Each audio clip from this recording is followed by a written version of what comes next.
Hi viewers, welcome to ఆదాన్ మోరకోణం. నేను మీ ప్రసాద్. ఆవేశంతో కొడాలి నాని 10 ఫోన్లను పగలగొట్టాడు. విషయం ఏంటి అంటే, మొన్ననే ఎన్నికలు జరిగింది కదా, దానికి ముందు ఎన్నికల ప్రచారం, ఎవరికి వాళ్ళు గెలవాలి అనే ఉద్దేశంతోనే ప్రజల దగ్గరికి వెళ్తూ ఉంటారు. ఆంధ్రప్రదేశ్లో ఉన్న 175 నియోజకవర్గాల్లో ఒక ప్రత్యేకమైన స్థానం ఉన్నది కృష్ణా జిల్లాలోని గుడివాడ నియోజకవర్గం. దానికి అనేక రకాలైన కారణాలు ఉన్నాయి.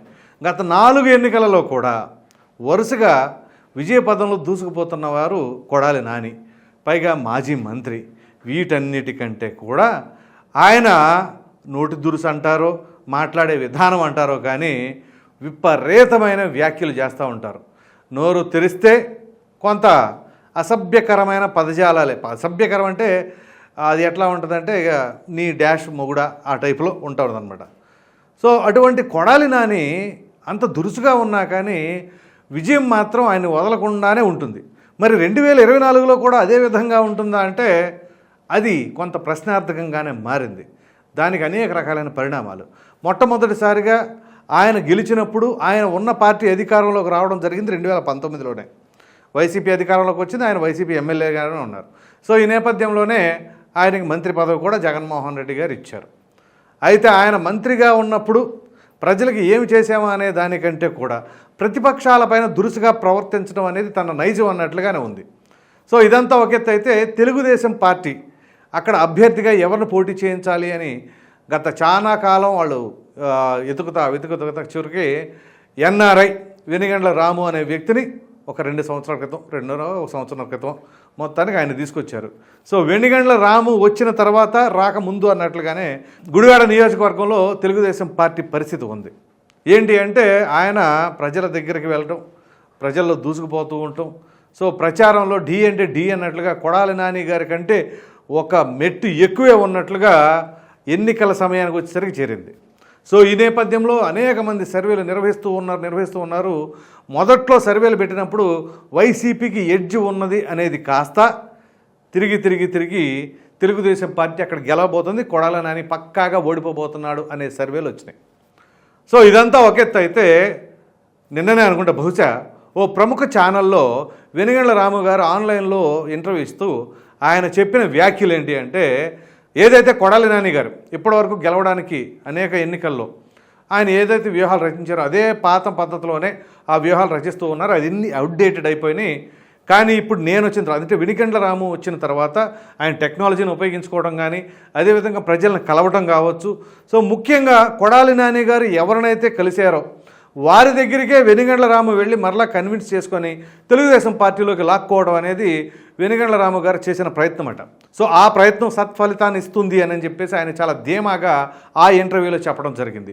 అదేవిధంగా అనేక గ్రామాలు ఎక్కడెక్కడైతే తెలుగుదేశం పార్టీ కేడరు ఐక్యంగా లేదో వాళ్ళందరిని కలపడం, అదేవిధంగా వైసీపీలో ఉన్న మంచి నాయకులని కూడా మా వైపు తిప్పుకున్నాను నేను అని చెప్పేసి ఆ విధంగా నేను గ్రౌండ్ వర్క్ చేసుకుంటూ రావడం వల్లనే గుడివాడలో 100కి 100% తెలుగుదేశం పార్టీ గెలవబోతుంది అని చెప్పేసి వెనిగండ్ల రాము గారు చాలా ధీమాగా ఆయన యొక్క ఉద్దేశాన్ని చెప్పడం జరిగింది. సో అయితే ఇక్కడ ఈ సందర్భంలోనే ఈ యొక్క అంశం బయటకు వచ్చింది. ఏంటి అంటే, కొడాలి నాని గారు ఫ్రస్ట్రేషన్కి గురయ్యారంట ఒకానొక సమయంలో.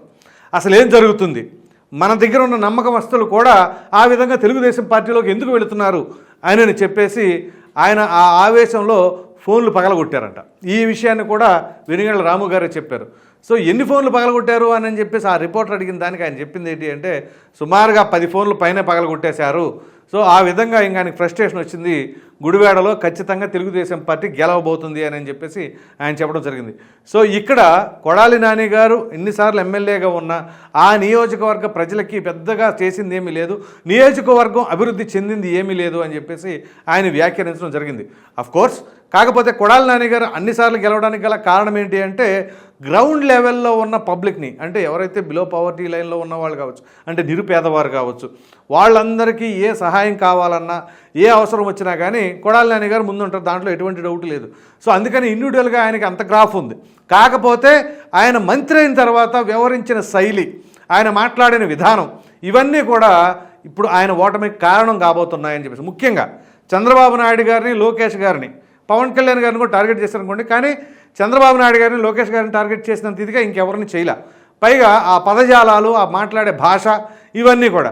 సో ఇక్కడ ఎన్నికల సమయం దగ్గర పడుతున్న తరుణంలో ఆయన చేసుకొచ్చింది ఏంటి అంటే మరలా ఇక్కడ ఒక ఈక్వేషన్ తీసుకొచ్చారు. అదేంటి అంటే నందమూరి వర్సెస్ నారా అన్నట్లుగా జూనియర్ ఎన్టీఆర్ ఇక్కడ ప్రధానంగా ఉండాలి, ఈ పార్టీని లీడ్ చేయాలి అనే అంశాన్ని, అంటే ఇక్కడ తెలుగుదేశం పార్టీలోనే విభజించి ఈ విధంగా ఓట్లను చీలగొట్టాలి అనే ఆయన వ్యూహం అయితే మాత్రం అనుకున్న రీతిలో వర్కౌట్ అవ్వలేదు, అది బిడిసి కొట్టింది అని చెప్పేసి కూడా అక్కడ స్థానికంగా ఉన్న ప్రజలు కూడా చెప్తా ఉన్నారు. సో ఈ నేపథ్యంలోనే గుడివాడలో ఎట్టి పరిస్థితుల్లో ఈ 24 ఎన్నికల్లో కొడాలి నాని ఓడిపోవడం పక్కా అని చెప్పేసి వెనిగళ్ల రాము గారు చెప్తున్నారు. సో మరి అది ఎంతవరకు వర్కౌట్ అవుతుంది ఏంటి అనేది మాత్రం మనకి జూన్ 4వ తేదీన ఆ కౌంటింగ్ రోజున మాత్రం బయటపడబోతుంది. కాకపోతే సర్వేలను ఆధారంగా చేసుకుంటే ఖచ్చితంగా తెలుగుదేశం పార్టీ గెలవబోతుంది అని చెప్పేసి అయితే తెలుగుదేశం పార్టీ శ్రేణులు ఆనందంతో ఉన్నారు. మరి చూద్దాం ఏ విధంగా జరగబోతుంది ఏంటి అనేది.